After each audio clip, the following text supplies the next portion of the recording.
Ghost Recon Wildlands is now out in the wild. And you see what I did there, right? I took the name of the game and I took a popular phrase and in turn used the word wild twice. That is hilarity personified. But given that it came from Ubisoft, a AAA developer that needs to be kept in check, I'm here today to call them out for their lies in reference to this game, because as we all know, lies make Hulk Hogan cry. Or so he said once, but then he went on to lie a lot as well. Anyway, this is 6 lies in Ghost Recon Wildlands. And yes, this is the Miller Rapport. Number 6. There's no ghosts. If I pick up a game called Ghost Recon Wildlands, there's one thing I expect. Ghosts. I don't think that's too much to ask, given that that word is in the title. What am I to think when I play this muck and not one turns up? Not even Casper turns up, and he was a friendly ghost. He could have been your guide throughout the game or something. Aside from leaving me feeling insulted, it also raises questions in other areas, namely how a real game that has real guns could fail harder than a fake game with a fake plumber, e.g. Mario. Nearly all Mario releases have ghosts. On top of that, it has different sized ghosts. Here's a big one. Here's a small one. Here's one that fits somewhere in the middle. Nintendo has even given these spooky enemies a name. They're called boos, and they will hound your main man until he is dead. Well, unless Mario looks at them, then they get shy and they just shut their eyes. It's just really weird. Imagine you stared at someone and they shut their eyes and put their hands over their face. You'd be flipping terrified. That's not normal behavior. It's not normal behavior at all. Also, get this, if we go to the official Ghost Recon Wildlands website, look at what is being flashed up in giant letters. Become a ghost. And not once was I ever given the opportunity to be a ghost. Absolute lies. Number 5. It has no clue about Bolivia. Ghost Recon Wildlands is set in Bolivia. Now, a quick geography lesson for you. Bolivia is a landlocked country located in western central South America. It is bordered to the north and east by Brazil, to the southeast by Paraguay, to the south by Argentina, to the southwest by Chile, and to the northwest by Peru. 1/3 of the country is the Andean mountain range, with one of its largest cities and principal economic centers, El Alto, being on the Alto Plano. Right, aside from this luxurious mountain range, which does sound lovely by the way, does the latter part of that description, e.g. massive city, principal economic center, sound like a place that would only have 2 tarmac roads? Exactly. But look at this. There's 1 and there's 2. That's it. That's the grand total of tarmac roads Wildlands believes Bolivia to have. You can go through countless screenshots or play the actual thing, and tarmac roads are rarer than a normal human being at a League of Legends tournament. What nonsense is this? And what's next? A man is just gonna run up to you in the street screaming about this demonic technology that's heading our way, known as the car, and it's gonna end society as we know it. Give me a break, Ubisoft, and give me some damn roads. I've got places to get to. Number 4. There's not one ghost fetish. I am not a judgmental man. Well, unless you spend most of your life playing World of Warcraft. What are you doing? Pro tip, go outside. Stop playing an overly green video game where elves and dwarves constantly make love to each other. It's not healthy and it's not realistic. Elves and dwarves could never come over their differences to make that work. It would be war. That aside, if you have a thing for ghosts, then that's cool. There's nothing wrong with being attracted to an ethereal being. And if you want to pretend your respective partner actually is a ghost while doing the bad thing, good for you.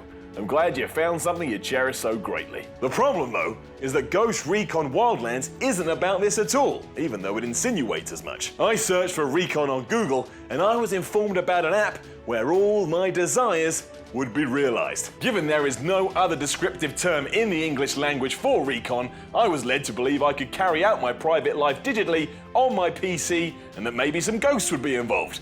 But no, that's not it at all. You just shoot people like you do in every video game. Which is fine, by the way. Pretending to kill fake people is what fake entertainment is all about.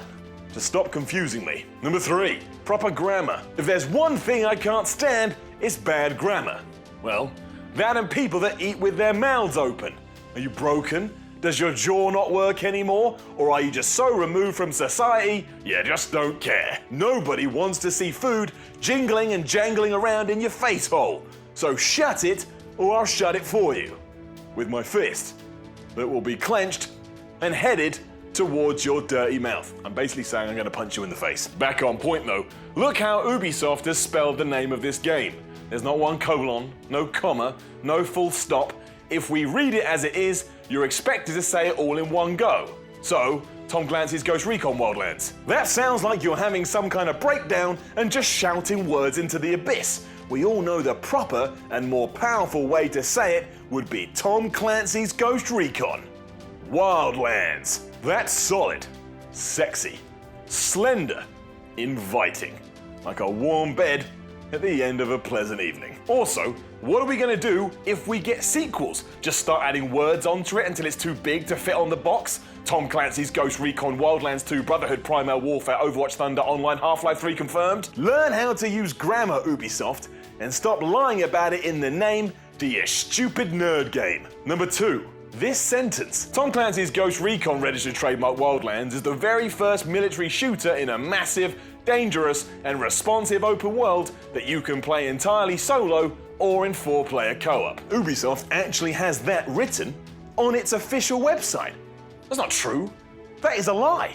That is a straight up lie and dangerous. What's dangerous about this? It's a video game. The most dangerous thing you can do with it is maybe cut your finger because you pushed the enter key too hard. Ooh, danger, Will Robinson. Wait, cut that, because it sounds like I watch Lost in Space. I don't watch Lost in Space. Lost in Space is some geek sci-fi TV show. I watch UFC, boxing.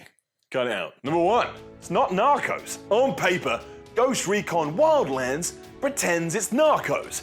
If you don't know what Narcos is, it's an incredible series on Netflix that follows the rise and fall of Pablo Escobar, a Colombian drug lord who basically one day woke up and thought, you know what? I'm gonna take over this country. In Wildlands though, you have El Sueno, a head honcho who wants to turn Bolivia into a narco state. Or in short, plow it full of drugs. It's quite clear then that Ubisoft have taken inspiration from this show, and yet it's nowhere near as good. Like nowhere near. It's the equivalent of Narcos being the sun and Wildlands being the moon. In case you don't know, that's not close. And also, the moon is potentially the most boring place in the galaxy. Oh, look at me. I'm stood on the moon doing jack shit. You may now be saying to yourself, Miller, how is that a lie? Well, if you try and ape something and fail harder than the Steam controller, you've just told a giant fib.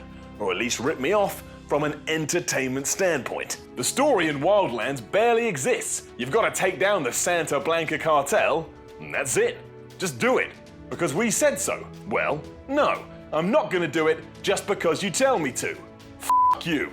I'll do what I want, much like Pablo Escobar did. So in short, Wildlands' main purpose is to try and turn you into Pablo Escobar. Actually, wait, that sounds slanderous. Allegedly turn you into Pablo Escobar.